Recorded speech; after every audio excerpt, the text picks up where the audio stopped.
حضرات، چاہے آپ کسی کی جان پہ حملہ کریں، چاہے آپ کسی کی عزت و آبرو پہ حملہ کریں، چاہے آپ کسی کے مال پہ حملہ کریں، یاد رکھنا کل قیامت کے دن بڑی بھاری قیمت چکانی پڑے گی، بڑی بھاری قیمت۔ اندازہ لگاؤ میدان محشر میں حقوق العباد کا معاملہ کتنا سخت ہے، کتنا نازک ہے۔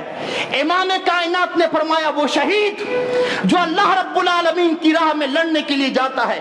اللہ کی رضا کے لیے اپنی جان دے دیتا ہے، رب العالمین کو راضی کرنے کے لیے اپنی جان دے دیتا ہے۔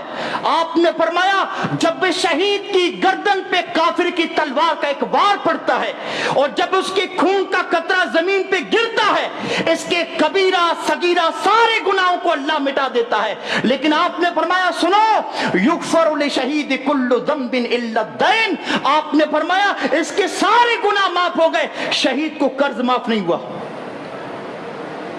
اس کے سارے گناہ معاف ہو گئے، لوگوں سے جو حق جڑا ہوا ہے وہ معاف نہیں ہوا، قرض معاف نہیں ہوا۔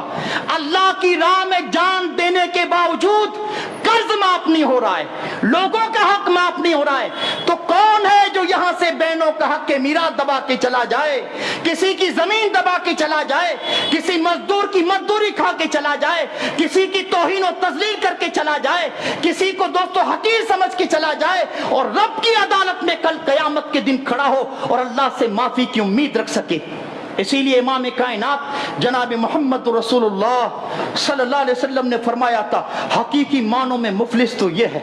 حقیقی معنوں میں کنگال تو یہ ہے۔